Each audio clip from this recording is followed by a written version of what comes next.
या देवी सर्वभूतेषु शक्तिरूपेण संस्थिता नमस्तस्यै नमस्तस्यै नमस्तस्यै नमो नमः। जय माता दी।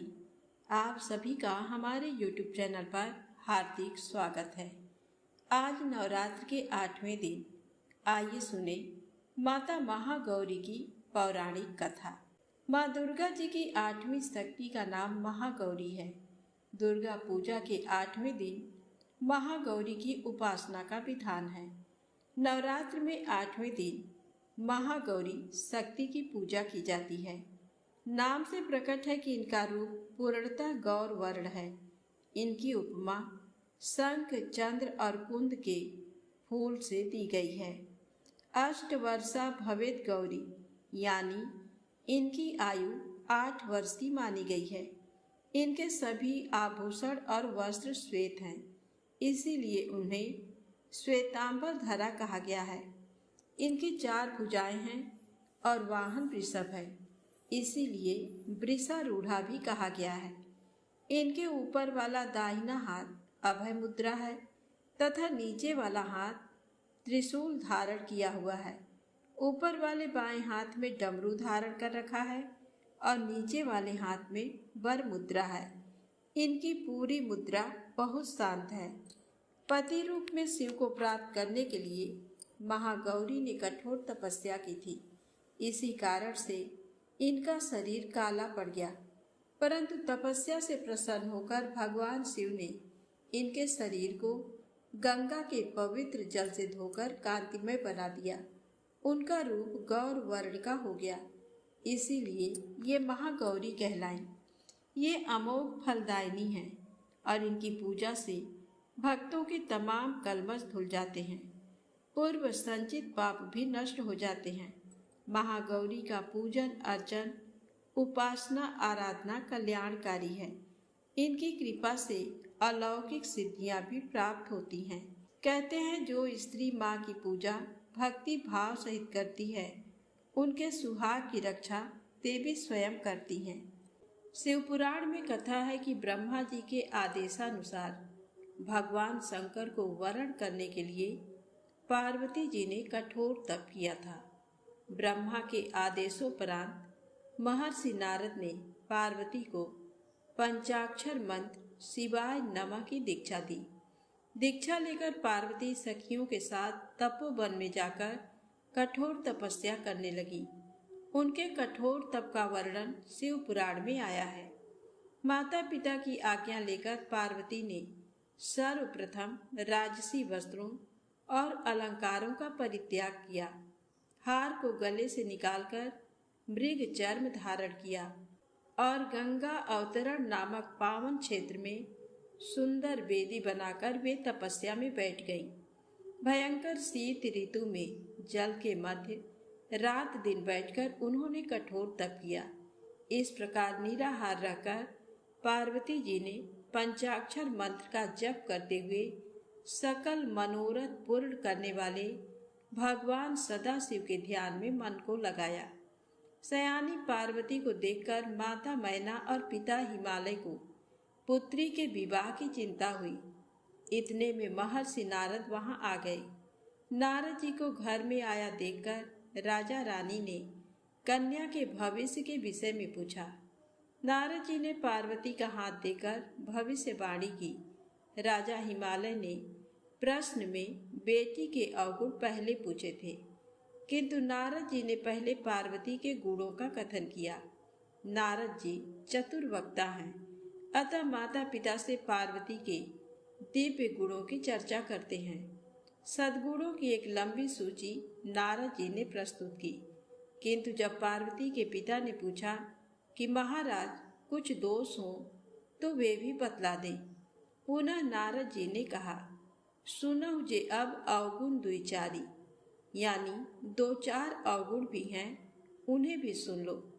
नारद जी ने कहा कि पार्वती पुत्री तो सर्वगुण संपन्न है, किंतु इसका पति जटाजूटधारी दिगंबर तथा अमंगल वेश वाला होगा। नारद जी की बात सुनकर माता पिता तो उदास हो गए, किंतु पार्वती जी को आंतरिक प्रसन्नता हुई। जो विवाह शंकर सन होई, 200 गुण सम कह सब कोई। नारद जी ने पार्वती के माता पिता को समझाया कि जिन दोषों का वर्णन मैंने किया वे सभी शंकर जी में हैं, और पार्वती का विवाह यदि भगवान शंकर से हो गया तो ये दोष भी गुण में परिणत हो जाएंगे। अंत में नारद जी ने यहाँ तक कह दिया कि शिव को छोड़कर संसार में पार्वती के लिए दूसरा वर है ही नहीं, किंतु आशुतोष होने पर भी शंकर जी दुराराध्य हैं, यानी शिव जी कठोर उपासना से प्रसन्न होते हैं। उनको प्राप्त करने का एक ही उपाय है कि पार्वती वन में जाकर कठोर तप करे। नारद जी की प्रेरणा से माता पिता की आज्ञा लेकर पार्वती जी हिमालय के वन में तपस्या करने चली जाती हैं। पार्वती जी ने शिव जी के चरणों का ध्यान करते हुए संपूर्ण भोगों तथा सुख के साधनों का परित्याग कर दिया।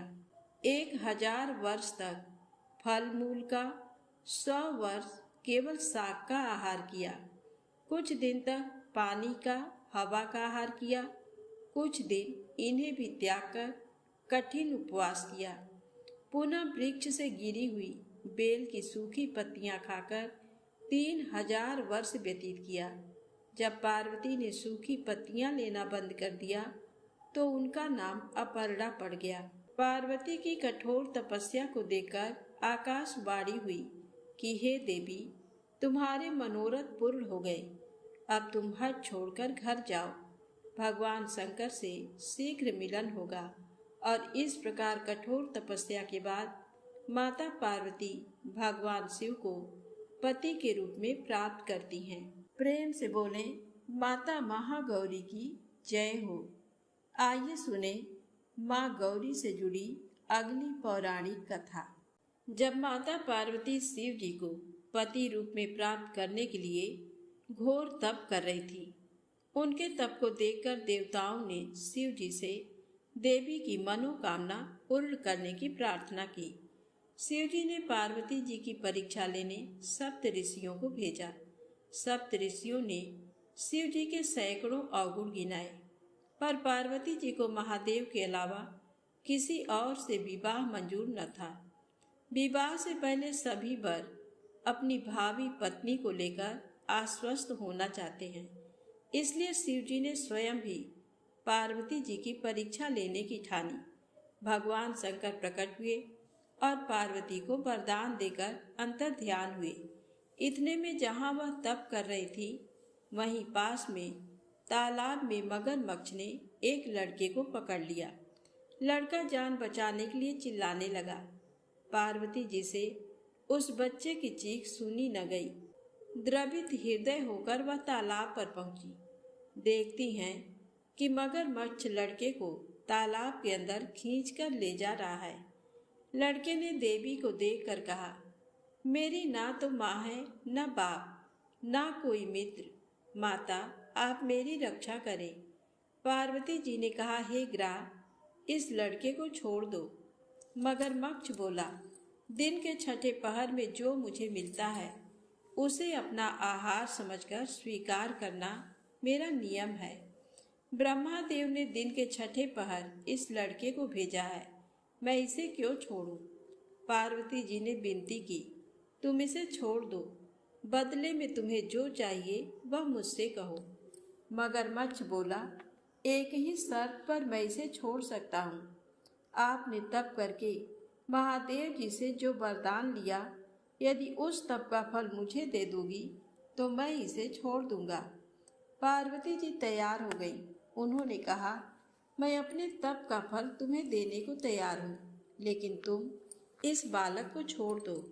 मगरमच्छ ने समझाया, सोच लो देवी, जोश में आकर संकल्प मत करो। हजारों वर्षों तक जैसा तप किया है वह देवताओं के लिए भी संभव नहीं। उसका सारा फल इस बालक के प्राणों के बदले चला जाएगा। पार्वती जी ने कहा, मेरा निश्चय पक्का है, मैं तुम्हें अपने तप का फल देती हूँ, तुम इसका जीवन दे दो। मगरमच्छ ने पार्वती जी से तप दान करने का संकल्प करवाया। तप का दान होते ही मगरमच्छ का देह तेज से चमकने लगा। मगर बोला, हे पार्वती, देखो तप के प्रभाव से मैं तेजस्वी बन गया हूँ। तुमने जीवन भर की पूंजी एक बच्चे के लिए व्यर्थ कर दी।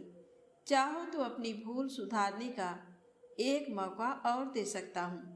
पार्वती जी ने कहा, हे ग्राह, तब तो मैं पुनः कर सकती हूँ, किंतु यदि तुम इस लड़के को निगल जाते तो क्या इसका जीवन वापस मिल जाता? देखते ही देखते वह लड़का अदृश्य हो गया। मगरमच्छ भी लुप्त हो गया।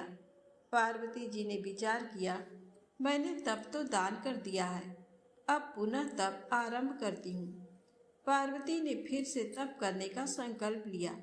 भगवान सदाशिव फिर से प्रकट होकर बोले, पार्वती, भला अब क्यों तप कर रही हो? पार्वती जी ने कहा, प्रभु, मैंने अपने तप का फल दान कर दिया है। आपको पति रूप में पाने के संकल्प के लिए मैं फिर से वैसा ही घोर तप कर आपको प्रसन्न करूंगी। महादेव बोले, मगरमच्छ और लड़के दोनों रूपों में मैं ही था। तुम्हारा चित्त प्राणी मात्र में अपने सुख दुख का अनुभव करता है या नहीं, इसकी परीक्षा लेने को मैंने ये लीला रची। अनेक रूपों में दिखने वाला मैं एक ही एक हूँ। मैं अनेक शरीरों से अलग निर्विकार हूँ। तुमने अपना तप मुझे ही दिया है, इसलिए अब और तप करने की जरूरत नहीं। देवी ने महादेव को प्रणाम कर प्रसन्न मन से विदा किया तो प्रेम से बोले, माता महागौरी की जय हो, शंकर भगवान की जय हो। आइए सुने माँ गौरी से जुड़ी अगली पौराणिक कथा। एक बार शुंभ और निशुंभ नाम के दो दानवों ने ब्रह्मा जी की कठोर तपस्या करके उनसे अबध्य रहने का वर मांग लिया था। तब ब्रह्मा जी ने वर देते हुए कहा कि यदि तुम जगदम्बा के अंश से उत्पन्न कन्या को पाने की अभिलाषा करोगे तो निश्चय ही तुम्हारा विनाश हो जाएगा। और उन्हें वर देकर ब्रह्मा जी अंतर ध्यान हो गए। वरदान पाकर शुंभ निशुंभ बलवान होने के साथ साथ अभिमानी भी हो गए थे। उन्होंने देवताओं पर आक्रमण करके देवताओं को हरा दिया और इंद्र के स्वर्ग आसन पर अपना कब्जा कर लिया। दोनों ने धर्म का नाश करना शुरू कर दिया। पूरा संसार उनके अत्याचारों से दुखी हो रहा था। सब देवता दुखी होकर भगवान शिव की शरण में गए। तब शिव जी ने उन्हें आश्वासन देकर भेज दिया। इस कार्य को करने के लिए माता पार्वती को क्रुद्ध करना आवश्यक था। इसलिए शिव जी ने स्त्रियों की बुराई करनी शुरू कर दी। तब क्रोधित होकर देवी बोली, हे स्वामी, आपको मेरा सांवला रंग नहीं सुहाता है, इसलिए आप ऐसी बातें कर रहे हैं। अब मैं जा रही हूँ और ब्रह्मा जी की तपस्या करूंगी। ये कहकर क्रोधित देवी पार्वती वहां से चली गईं। फिर वे अपने माता पिता से मिलने के लिए हिमालय पहुंची और उनका आशीर्वाद लेकर तपस्या करने चली गई। परम दिव्य और मनोरम स्थान देखकर वे तपस्या में बैठ गई। वे प्रतिदिन स्नान करके धूप दीप आदि से पूजन करती और मन में ब्रह्मा जी का स्मरण करते हुए उनकी आराधना करनी आरंभ कर दी। एक दिन भगवती तपस्या में लीन थी। उसी समय एक उग्र सिंह वहां आ गया, परंतु देवी के तेज के प्रभाव से वह आगे न बढ़ सका। वह 3 रात मूर्ति बनकर वहीं देवी के सामने खड़ा रहा। उसे देखकर देवी ने सोचा कि ये सिंह हिंसक जानवरों से मेरी रक्षा करने के लिए यहाँ खड़ा है। देवी की कृपा दृष्टि से वह सिंह पापों से मुक्त हो गया और देवी की सेवा में लग गया। दूसरी ओर सभी देवता दैत्यों द्वारा किए जा रहे उपद्रवों से बहुत दुखी थे।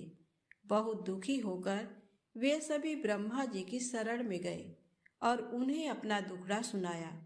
देवताओं को सहायता का आश्वासन देकर ब्रह्मा जी देवी के समक्ष पहुंचे। देवी कठोर तपस्या में लीन थी। ब्रह्मा जी को इस प्रकार सामने पाकर देवी ने प्रणाम किया। तब ब्रह्मा जी बोले, हे भगवती, आप तो सबका कल्याण करने वाली तथा सभी तपस्याओं का फल देने वाली हैं, फिर आप इस तरह कठोर तपस्या क्यों कर रही हैं?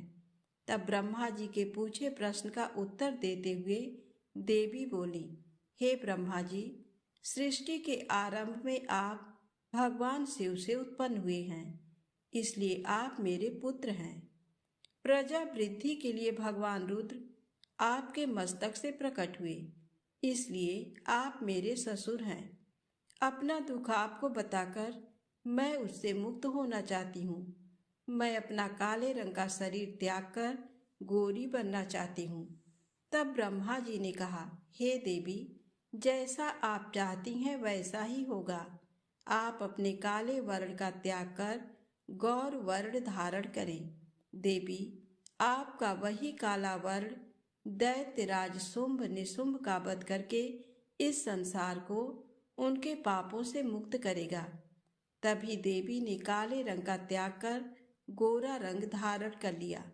भगवती के काले वर्ण से मेघों के समान श्याम वर्णी कौशिकी नामक कन्या उत्पन्न हुई। वह योगिनी अष्टभुजा वाली तथा शंख चक्र एवं त्रिशूल आदि आयुधों से सुशोभित थी। ब्रह्मा जी ने देवी कौशिकी को शुंभ निशुंभ का वध करने के लिए शक्ति प्रदान की। तब देवी कौशिकी ब्रह्मा जी व देवी को प्रणाम कर विंध्याचल पहुंची। उन्होंने शुंभ निशुंभ का वध कर देवताओं को सुखी कर दिया। तब देवी ने ब्रह्मा जी से कहा, हे ब्रह्मा जी, ये सिंह मेरा परम भक्त है। इसने मेरी अन्य हिंसक जीवों से रक्षा की है, इसलिए इसे मैं अपने साथ ले जाना चाहती हूँ। और देवी अपने सिंह पर सवार होकर भगवान शिव के पास वापस लौट आई। देवी ने वहां पहुंचकर भगवान शिव के चरणों की वंदना की। उन्हें इस प्रकार सामने पाकर शिव जी बहुत प्रसन्न हुए और उन्होंने देवी को हृदय से लगा लिया। तब शिव जी बोले, हे प्राणेश्वरी, आपका और मेरा प्रेम साधारण नहीं है। हमें एक दूसरे से विद्वेष नहीं रखना चाहिए, क्योंकि हम ही जगत के कारण और आधार हैं। हमें कभी भी अलग नहीं होना चाहिए। देवी, मुझे आपका रूप बहुत प्रिय है। आपके काले या गौर वर्ण से कुछ नहीं होता, क्योंकि मैं आपसे आत्मिक प्रेम करता हूँ। अपने स्वामी भगवान शिव के ये वचन सुनकर देवी बोली, हे देवाधिदेव, आपकी कृपा से मैंने अपने श्याम वर्ण से देवी कौशिकी को उत्पन्न किया, जिसने अपने बल और पराक्रम से शुंभ और निशुंभ नामक महादैत्यों का संहार किया है। उसकी आराधना से मनुष्यों को तुरंत फल की प्राप्ति होगी तथा देवता भी उसकी पूजा किया करेंगे। भगवान, मेरी तपस्या में सिंह ने मेरी रक्षा की, जिसे मैं साथ लाई हूँ और उसे अपना द्वारपाल बनाना चाहती हूँ। देवी भगवती की प्रार्थना सुनकर भगवान शिव ने सिंह को द्वारपाल नियुक्त कर दिया। देवी ने सुंदर वस्त्र आभूषणों से श्रृंगार करके अपने स्वामी के समीप आसन ग्रहण किया। वे भगवान शिव के साथ ऐसी सुशोभित हो रही थी मानो आभा चंद्र के सौंदर्य को निखार रही हो और संध्या ने सूर्य का आलिंगन कर लिया हो। तो प्रेम से बोले, शंकर भगवान माता महागौरी की जय हो। अब आइए सुने महिषासुरमर्दिनी माँ दुर्गा की पौराणिक कथा। महिषासुरमर्दिनी देवी दुर्गा को कहा गया है। इन्होंने महिषासुर नामक राक्षस को मारकर देवताओं को इससे मुक्ति दिलाई थी। महामाया माँ जगदम्बिका ने देवताओं को वरदान दिया था कि वो भीषण अनिष्टप्रद समय में प्रकट होकर दैत्यों का नाश करेंगी। माता नित्य होती हुई भी बार बार प्रकट होती हैं। महिषासुर के वध के लिए माँ ने अपनी लीला का विस्तार करने के कारण सभी देवी देवताओं के तेज से प्रकट होकर दुष्ट महिषासुर का अंत किया था। महिषासुर के बाद कई और दानव पृथ्वी पर पैदा हुए, जैसे चंड मुंड, धूम्रलोचन, शुंभ निशुंभ, इन सभी का वध करने के लिए माँ ने कौशिकी देवी का रूप धारण किया और हिमालय पर्वत पर दुष्टों का संहार किया। इसलिए इनको निशुंभ शुंभ हननी भी कहा जाता है। माता ने अपने भ्रिकुटी से काली देवी को उत्पन्न किया, जिसने चंड मुंड का वध किया, जिसके कारण चामुंडा के नाम से उन्हें जाना जाने लगा। इन सब के बाद हिरण्याक्ष वंश में रुरु का एक पुत्र हुआ, जिसका नाम था दुर्गमासुर, जिसके पापों से पृथ्वी पर 100 वर्षों तक अकाल पड़ गया। तब सभी देवता मिलकर हिमालय पर्वत की शिवालिक पहाड़ियों में आए और माँ जगदम्बा की घोर तपस्या की। माता ने प्रसन्न होकर एक अद्भुत रूप धारण किया और 100 नेत्रों से जगत को देखा, जिससे माता का शताक्षी नाम प्रसिद्ध हुआ।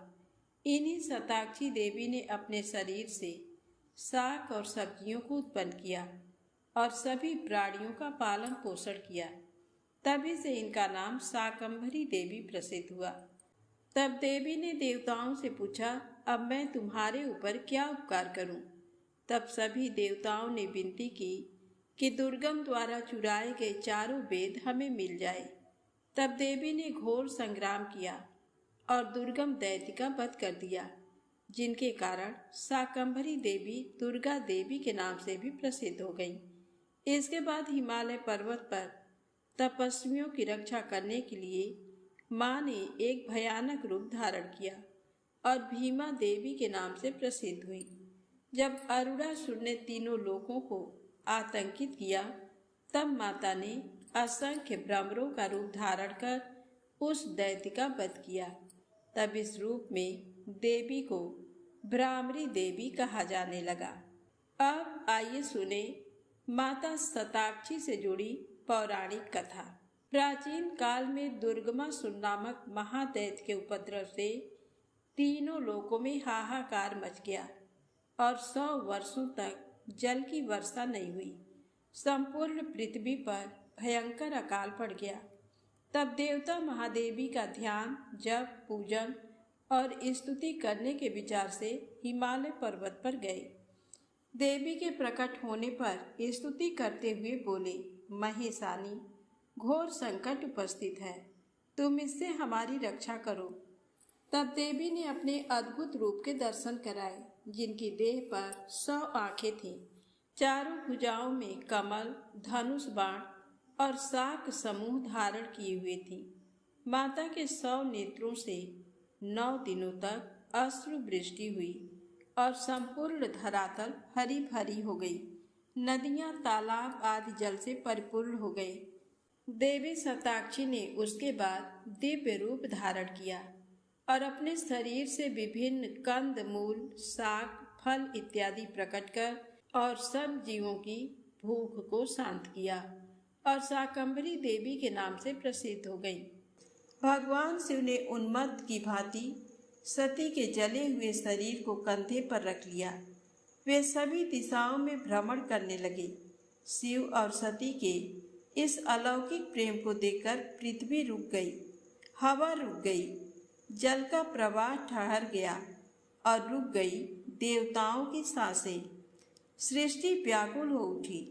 सृष्टि के प्राणी पुकारने लगे, त्राहि माम, त्राहि माम।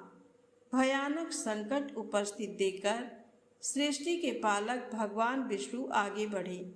वे भगवान शिव की बेसुधी में अपने चक्र से सती के एक एक अंग को काट काट कर गिराने लगे। धरती पर 51 स्थानों में सती के अंग कट कट कर गिरे। जब सती के सारे अंग कट कर गिर गए तो भगवान शिव पुनः अपने आप में आए। जब वे अपने आप में आए तो पुनः सृष्टि के सारे कार्य चलने लगे। धरती पर जिन 51 स्थानों में सती के अंग कट कट कर गिरे थे, वे ही स्थान आज शक्तिपीठ माने जाते हैं। आज भी उन स्थानों में सती का पूजन होता है, उपासना होती है। धन्य था भगवान शिव और सती का प्रेम। शिव और सती के प्रेम ने उन्हें अमर और वंदनीय बना दिया। तो प्रेम से बोले शंकर भगवान गौरी माता की जय हो। आज सुने मनोकामना पूर्ण करने वाली श्री दुर्गा सप्तशती के अंतिम अध्याय का पाठ। आज आप सुनेंगे प्राधानिक रहस्य, वैकृतिक रहस्य, मूर्ति रहस्य, सिद्ध कुंजिका स्तोत्र और क्षमा प्रार्थना। इन कथाओं को श्रद्धा और भक्ति से सुनने मात्र से समस्त मनोकामनाएं पूर्ण होती हैं। तो प्रेम से बोले अम्बे मात की जय हो।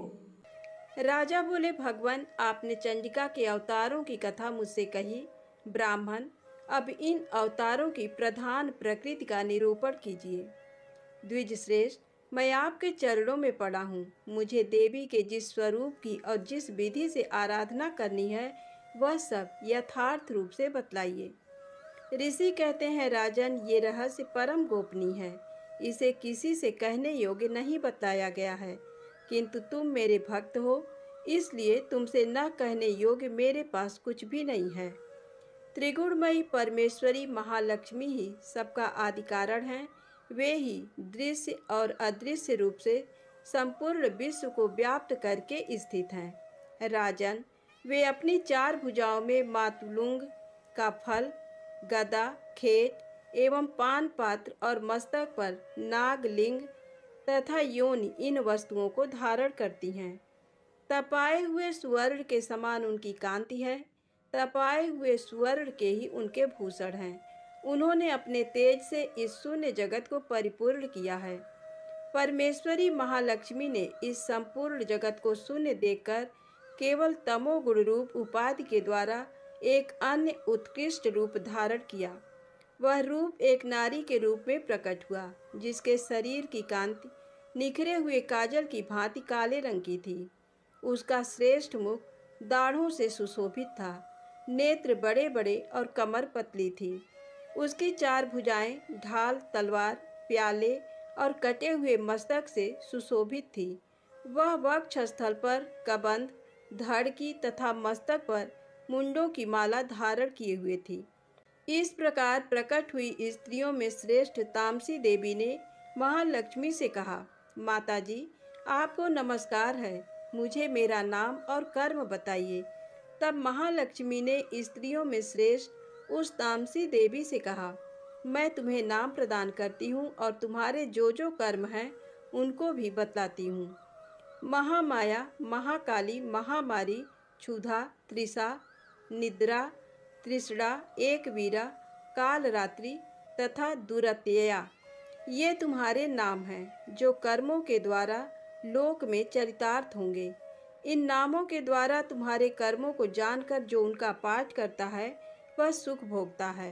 राजन, महाकाली से यूँ कहकर महालक्ष्मी ने अत्यंत शुद्ध सत्व गुण के द्वारा दूसरा रूप धारण किया, जो चंद्रमा के समान गौर वर्ण था।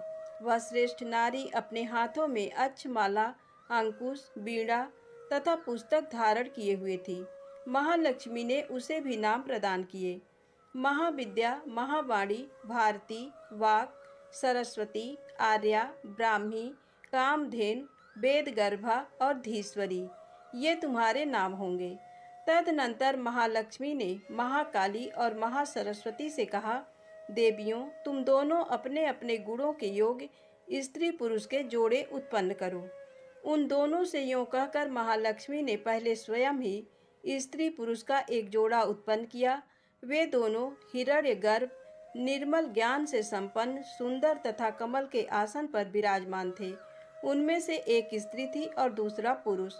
तत्पश्चात माता महालक्ष्मी ने पुरुष को ब्राह्मण, विधे, विरिंच तथा धात इस प्रकार संबोधित किया और स्त्री को श्री, पद्मा, कमला, लक्ष्मी इत्यादि नामों से पुकारा। इसके बाद महाकाली और महासरस्वती ने भी एक एक जोड़ा उत्पन्न किया। इनके भी रूप और नाम मैं तुम्हें बतलाता हूँ। महाकाली ने कंठ में नील चिन्ह से युक्त लाल भुजा, श्वेत शरीर और मस्तक पर चंद्रमा का मुकुट धारण करने वाले पुरुष को तथा गोरे रंग की स्त्री को जन्म दिया। वह पुरुष रुद्र, शंकर, स्थाणु, कपर्दी और त्रिलोचन के नाम से प्रसिद्ध हुआ तथा स्त्री के त्रयी, विद्या, कामधेनु, भाषा, अक्षरा और स्वरा ये नाम हुए। राजन, महासरस्वती ने गोरे रंग की स्त्री और श्याम रंग के पुरुष को प्रकट किया। उन दोनों के नाम भी मैं तुम्हें बतलाता हूँ। उसमें पुरुष के नाम विष्णु, कृष्ण, ऋषिकेश, वासुदेव और जनार्दन हुए तथा स्त्री उमा, गौरी, सती, चंडी, सुंदरी, सुभगा और शिवा इन नामों से प्रसिद्ध हुई। इस प्रकार तीनों युवतियां ही तत्काल पुरुष रूप को प्राप्त हुईं। इस बात को ज्ञान नेत्र वाले लोग ही समझ सकते हैं, दूसरे अज्ञानी जन इस रहस्य को नहीं जान सकते। राजन, महालक्ष्मी ने त्रयी विद्या रूपा सरस्वती को ब्रह्मा के लिए पत्नी रूप में समर्पित किया, रुद्र को वरदायिनी गौरी तथा भगवान वासुदेव को लक्ष्मी दे दी। इस प्रकार सरस्वती के साथ संयुक्त होकर ब्रह्मा जी ने ब्रह्मांड को उत्पन्न किया और परम पराक्रमी भगवान रुद्र ने गौरी के साथ मिलकर उसका भेदन किया। राजन, उस ब्रह्मांड में प्रधान आदि कार्य समूह पंच महाभूतात्मक समस्त स्थावर जंगम रूप जगत की उत्पत्ति हुई। फिर लक्ष्मी के साथ भगवान विष्णु ने उस जगत का पालन पोषण किया और प्रलय काल में गौरी के साथ महेश्वर ने उस संपूर्ण जगत का संहार किया। महाराज, महालक्ष्मी ही सर्व सत्वमयी तथा सब सत्वों की अधीश्वरी हैं। वे ही निराकार और साकार रूप में रहकर नाना प्रकार के नाम धारण करती हैं। सगुण वाचक सत्य, ज्ञान, चित्त, महामाया आदि नामांतरों से इन महालक्ष्मी का निरूपण करना चाहिए। केवल एक नाम महालक्ष्मी मात्र से अथवा अन्य प्रत्यक्ष आदि प्रमाण से उनका वर्णन नहीं हो सकता। ऋषि कहते हैं, राजन, पहले जिन सत्व प्रधान त्रिगुणमयी महालक्ष्मी के तामसी आदि भेद से 3 स्वरूप बतलाए गए हैं, वे ही सर्वा, चंडिका, दुर्गा, भद्रा और भगवती आदि अनेक नामों से कही जाती हैं। तमोगुणमयी महाकाली भगवान विष्णु की योग निद्रा कही गई हैं। मधु और कैटभ का नाश करने के लिए ब्रह्मा जी ने जिनकी स्तुति की थी, उन्हीं का नाम महाकाली है। उनके 10 मुख, 10 भुजाएं और 10 पैर हैं। वे काजल के समान काले रंग की हैं तथा 30 नेत्रों की विशाल पंक्ति से सुशोभित होती हैं। भूपाल, उनके दांत और दाढ़ें चमकती रहती हैं। यद्यपि उनका रूप भयंकर है, तथापि वे रूप, सौभाग्य, कांति एवं महती संपदा की अधिष्ठान प्राप्ति स्थान हैं। वे अपने हाथों में खड्ग, बाण, गदा, शूल, चक्र, शंख, भुसुंड, परिध, धनुष तथा जिससे रक्त चूता रहता है ऐसा कटा हुआ मस्तक धारण करती हैं। वे महाकाली भगवान विष्णु की दुस्तर माया हैं। आराधना करने पर ये चराचर जगत को अपने उपासक के अधीन कर देती हैं। संपूर्ण देवताओं के अंगों से जिनका प्रादुर्भाव हुआ था, वे अनंत कांति से युक्त साक्षात महालक्ष्मी हैं। उन्हें ही त्रिगुणमयी प्रकृति कहते हैं तथा वे ही महिषासुर का मर्दन करने वाली हैं। उनका मुख गोरा, भुजाएं श्याम, स्तन मंडल अत्यंत श्वेत, कटि भाग और चरण लाल तथा जंघा और पिंडली नीले रंग की हैं। अजेय होने के कारण उनको अपने शौर्य का अभिमान है। कटि के आगे का भाग बहुरंगे वस्त्र से आच्छादित होने के कारण अत्यंत सुंदर एवं विचित्र दिखाई देता है। उनकी माला, वस्त्र, आभूषण तथा अंगराग सभी विचित्र हैं। वे कांति रूप और सौभाग्य से सुशोभित हैं। यद्यपि उनकी हजारों भुजाएं हैं, तथापि उन्हें 18 भुजाओं से युक्त मानकर उनकी पूजा करनी चाहिए। अब उनके दाहिनी ओर के निचले हाथों से लेकर बाईं ओर के निचले हाथों तक में क्रमशः जो अस्त्र है, उनका वर्णन किया जाता है। अक्षमाला, कमल, बाण, खड्ग, वज्र, गदा, चक्र, त्रिशूल, परश, शंख, घंटा, पाश, शक्ति, दंड, चर्म, धनुष, पानपात्र और कमंडल, इन आयुधों से उनकी भुजाएं विभूषित हैं। वे कमल के आसन पर विराजमान हैं, सर्वदेवमयी हैं तथा सबकी ईश्वरी हैं। राजन, जो इन महालक्ष्मी देवी का पूजन करता है, वह सब लोकों तथा देवताओं का भी स्वामी होता है। जो एकमात्र सत्व गुण के आश्रित हो पार्वती जी के शरीर से प्रकट हुई थी तथा जिन्होंने शुंभ नामक दैत्य का संहार किया था, वे साक्षात सरस्वती कही गई हैं। पृथ्वी पते, उनके 8 भुजाएं हैं तथा वे अपने हाथों में क्रमशः बाण, मूसल, शूल, चक्र, शंख, घंटा, हल एवं धनुष धारण करती हैं। ये सरस्वती देवी जो निशुंभ का मर्दन तथा शुंभासुर का संहार करने वाली हैं, भक्ति पूर्वक पूजित होने पर सर्वज्ञता प्रदान करती हैं। राजन, इस प्रकार तुमसे महाकाली आदि तीनों मूर्तियों के स्वरूप बतलाए। अब जगन माता महालक्ष्मी की तथा इन महाकाली आदि तीनों मूर्तियों की पृथक पृथक उपासना श्रवण करो।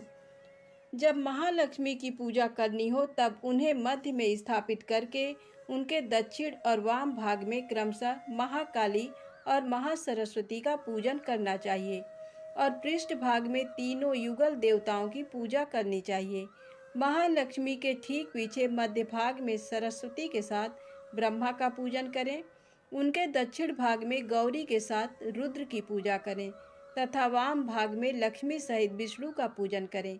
महालक्ष्मी आदि तीनों देवियों के सामने 3 देवियों की भी पूजा करनी चाहिए। मध्यस्थ महालक्ष्मी के आगे मध्य भाग में 18 भुजाओं वाली महालक्ष्मी का पूजन करें।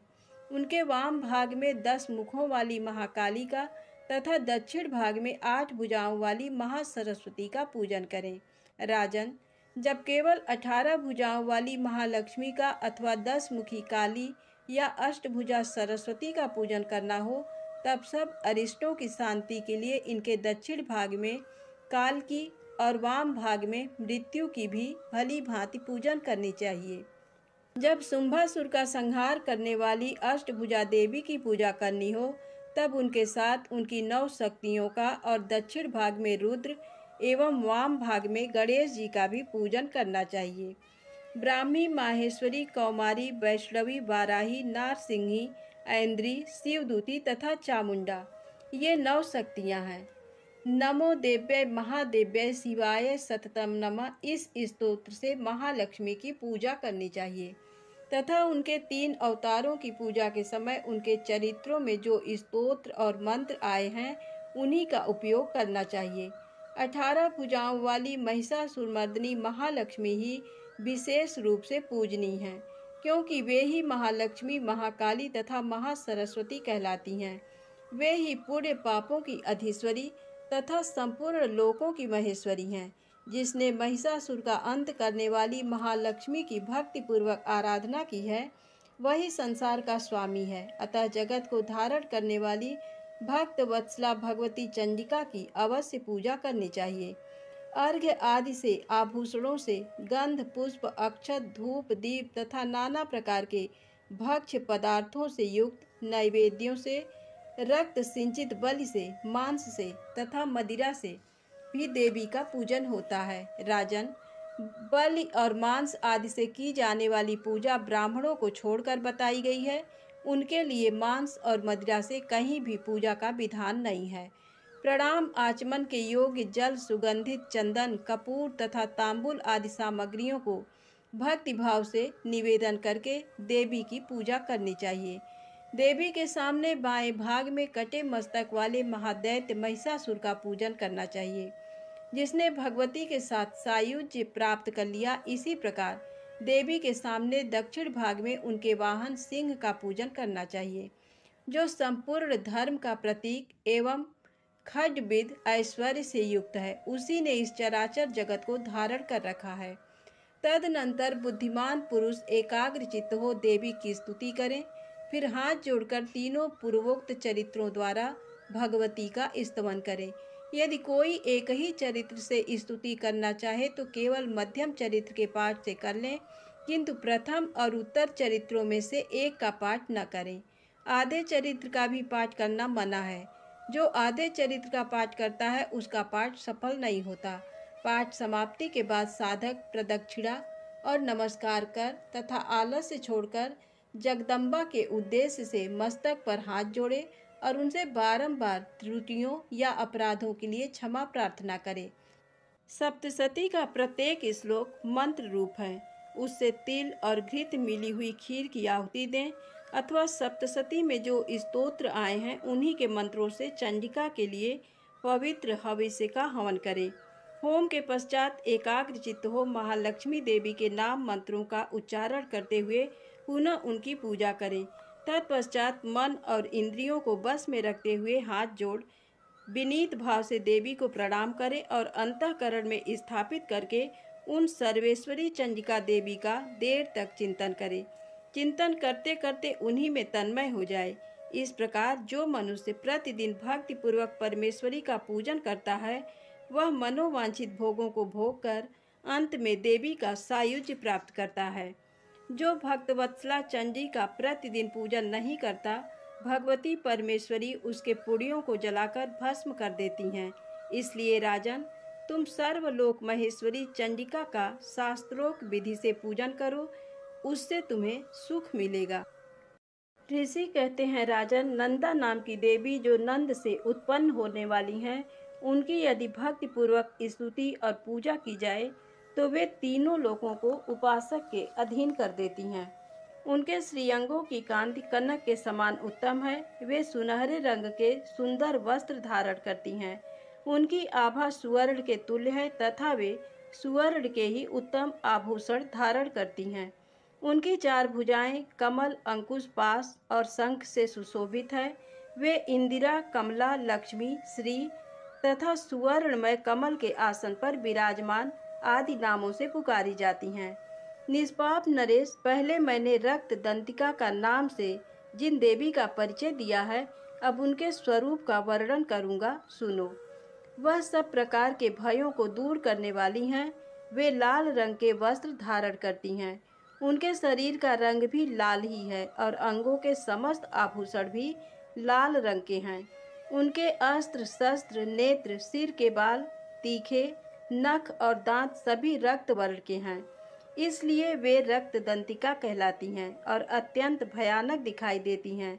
जैसे स्त्री पति के प्रति अनुराग रखती है, उसी प्रकार देवी अपने भक्त पर माता की भांति स्नेह रखते हुए उसकी सेवा करती हैं। देवी रक्तदंतिका का आकार वसुधा की भांति विशाल है। उनके दोनों स्तन सुमेरु पर्वत के समान हैं। वे लंबे चौड़े, अत्यंत स्थूल एवं बहुत ही मनोहर हैं। कठोर होते हुए भी अत्यंत कमनीय हैं तथा पूर्ण आनंद के समुद्र हैं। संपूर्ण कामनाओं की पूर्ति करने वाले ये दोनों स्तन देवी अपने भक्तों को पिलाती हैं। वे अपनी 4 भुजाओं में खड्ग, पान पात्र, मूसल और हल धारण करती हैं। ये ही रक्त चामुंडा और योगेश्वरी देवी कहलाती हैं। इनके द्वारा संपूर्ण चराचर जगत व्याप्त है। जो इन रक्त दंतिका देवी का भक्ति पूर्वक पूजन करता है, वह भी चराचर जगत में व्याप्त होता है। वह यथेष्ट भोगों को भोग कर अंत में देवी के साथ सायुज्य प्राप्त कर लेता है। जो प्रतिदिन रक्त दंतिका देवी के शरीर का ये स्तवन करता है, उसकी वे देवी प्रेम पूर्वक संरक्षण रूप सेवा करती हैं। ठीक उसी तरह जैसे पतिव्रता नारी अपने प्रियतम पति की परिचर्या करती है। शाकंभरी देवी की शरीर की कांति नीले रंग की है। उनके नेत्र नील कमल के समान हैं। नाभि नीची है तथा त्रिवली से विभूषित उदर मध्य भाग सूक्ष्म है। उनके दोनों स्तन अत्यंत कठोर, सब ओर से बराबर, ऊंचे, गोल, स्थूल तथा परस्पर सटे हुए हैं। वे परमेश्वरी कमल में निवास करने वाली हैं और हाथों में बाणों से भरी मुष्टि, कमल, शाख समूह तथा प्रकाशमान धनुष धारण करती हैं। वह शाख समूह अनंत मनोवांछित रसों से युक्त तथा क्षुधा, तृषा और मृत्यु के भय को नष्ट करने वाला तथा फूल, पल्लव, मूल आदि एवं फलों से संपन्न है। वे ही शाकंभरी, शताक्षी तथा दुर्गा कही गई हैं। वे शोक से रहित, दुष्टों का दमन करने वाली तथा पाप और विपत्तियों को शांत करने वाली हैं। उमा, गौरी, सती, चंडी, कालिका और पार्वती भी वे ही हैं।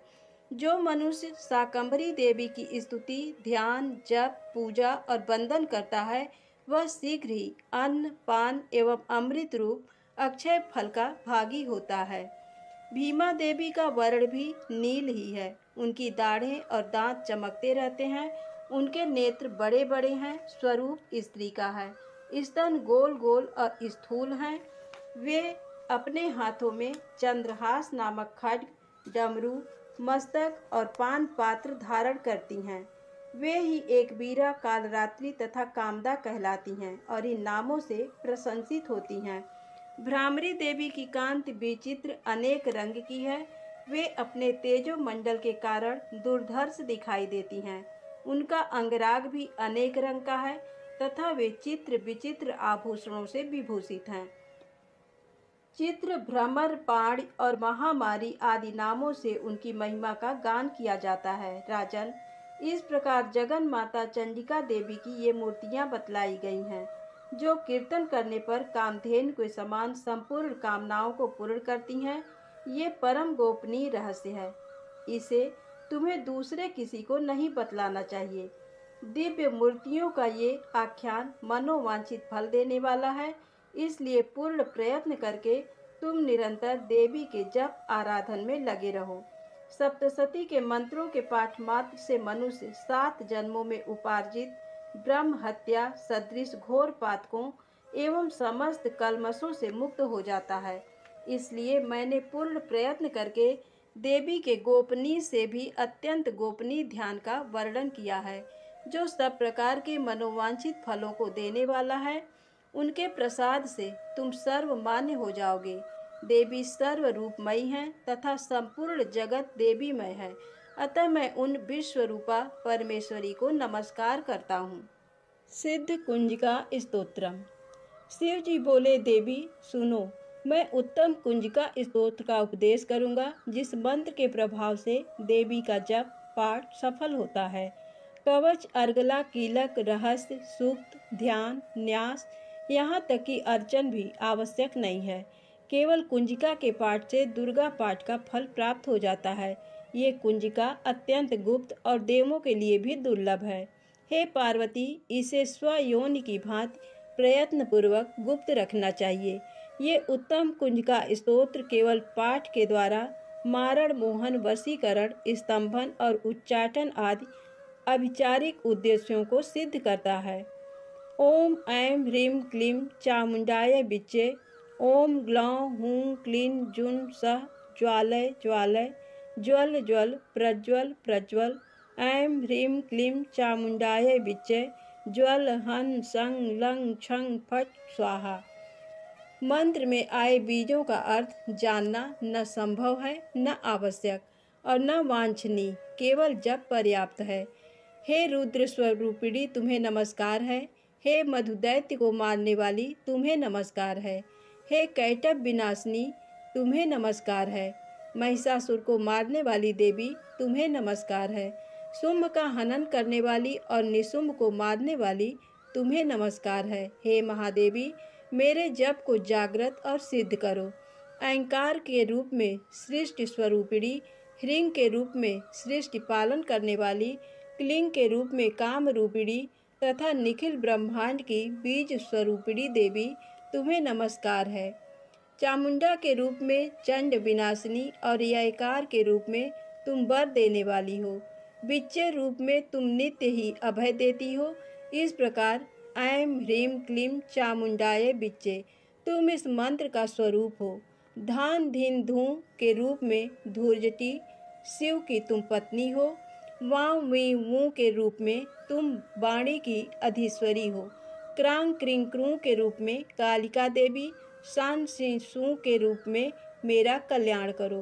हुम हुम हुंकार स्वरूपिणी, जन जन जम्भ नादिनी, भ्राम भ्रीं भ्रूं के रूप में कल्याणकारिणी भैरवी भवानी, तुम्हें बार बार प्रणाम।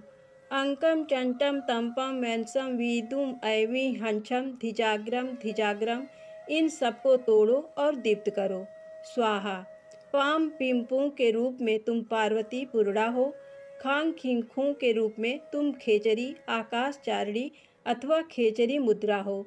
शान सिंसु स्वरूपिणी सप्तशती देवी के मंत्र को मेरे लिए सिद्ध करो। ये कुंजिका स्तोत्र मंत्र को जगाने के लिए है, इसे भक्तिहीन पुरुष को नहीं देना चाहिए। हे पार्वती, इसे गुप्त रखो। हे देवी, जो बिना कुंजिका के सप्तशती का पाठ करता है, उसे उसी प्रकार सिद्धि नहीं मिलती जिस प्रकार वन में रोना निरर्थक होता है। क्षमा प्रार्थना। परमेश्वरी, मेरे द्वारा रात दिन सहस्त्रों अपराध होते रहते हैं। ये मेरा दास है, यूँ समझकर मेरे उन अपराधों को तुम कृपा पूर्वक क्षमा करो। परमेश्वरी, मैं आवाहन नहीं जानता, विसर्जन करना नहीं जानता तथा पूजा करने का ढंग भी नहीं जानता, क्षमा करो। देवी सुरेश्वरी, मैंने जो मंत्रहीन, क्रियाहीन और भक्तिहीन पूजन किया है वह सब आपकी कृपा से पूर्ण हो।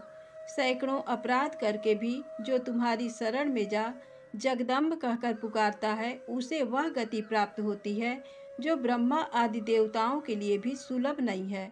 जगदम्बिके, मैं अपराधी हूँ, किंतु तुम्हारी शरण में आया हूँ। इस समय दया का पात्र हूँ, तुम जैसा चाहो वैसा करो। देवी परमेश्वरी, अज्ञान से, भूल से अथवा बुद्धि भ्रांत होने के कारण मैंने जो न्यूनता या अधिकता कर दी हो वह सब क्षमा करो और प्रसन्न हो। सच्चिदानंद स्वरूपा परमेश्वरी, जगन माता कामेश्वरी, तुम प्रेम पूर्वक मेरी ये पूजा स्वीकार करो और मुझ पर प्रसन्न रहो। देवी सुरेश्वरी, तुम गोपनीय से भी गोपनीय वस्तु की रक्षा करने वाली हो। मेरे निवेदन किए हुए इस जप को ग्रहण करो, तुम्हारी कृपा से मुझे सिद्धि प्राप्त हो। जय माता दी। श्री दुर्गा सप्तशती पाठ संपूर्ण।